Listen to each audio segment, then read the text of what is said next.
Assalamualaikum warahmatullahi wabarakatuh. Alhamdulillahi haqqa hamdih. Wassalatu wassalamu ala rasulih wa ala alihi wa ashabih amma ba'd. Pemirsa Jendela Ramadan yang dirahmati Allah, semoga kita semua senantiasa dalam keadaan sehat walafiat dan tetap semangat menunaikan ibadah puasa. Menyambung episode sebelumnya, kaitan antara puasa, sabar, sekarang kita kaitkan dengan sholat.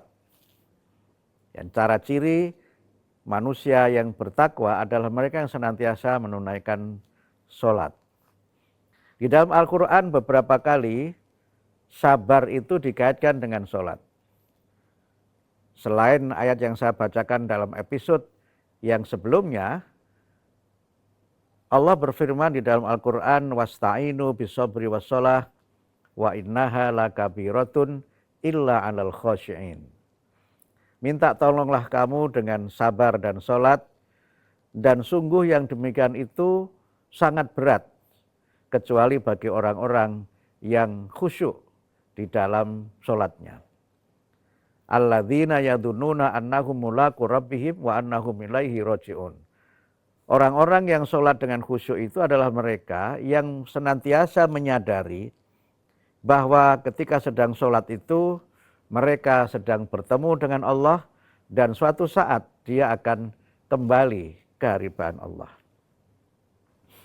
Ini ada kaitannya dengan puasa. Kalau kita berpuasa, kita melaksanakan sesuatu yang hanya kita dan Allah saja yang tahu. Hadis Nabi menyebutkan as-shaumu li wa ana ajzi bihi. Puasa itu untuk aku, maksudnya untuk Allah, dan hanya Allah saja yang maha kuasa memberikan balasan dari orang yang berpuasa itu. Sebagian mengkaitkan ini dengan kemuliaan pahala berpuasa, tapi saya ingin melihat ini hubungannya dengan bagaimana disiplin diri dan bagaimana komitmen kita untuk melaksanakan sesuatu yang baik, walaupun mungkin perbuatan yang kita lakukan itu tidak diketahui oleh orang yang lainnya.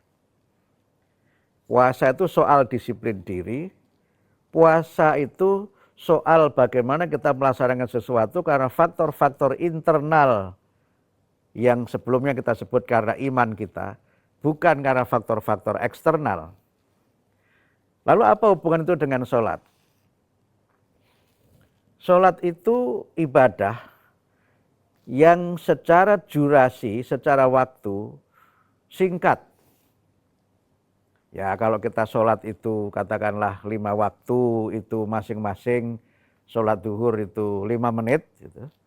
Kemudian asar itu 5 menit, maghrib 5 menit, isya 5 menit, berarti 20 menit ditambah subuh misalnya 5 menit juga, ya kira-kira maksimal 25 menit. Singkat sekali.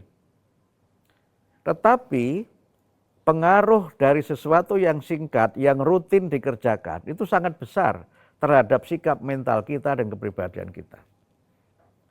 Kita bisa saja mengatakan sholat kita itu khusyuk, tapi Allah tahu kita khusyuk atau tidak.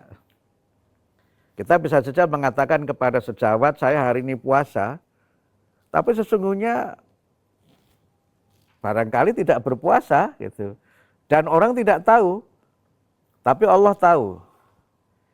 Disinilah sebenarnya mengapa kemudian di dalam Al-Quran disebutkan puasa dengan sholat itu beriringan dan itu kunci kita sukses.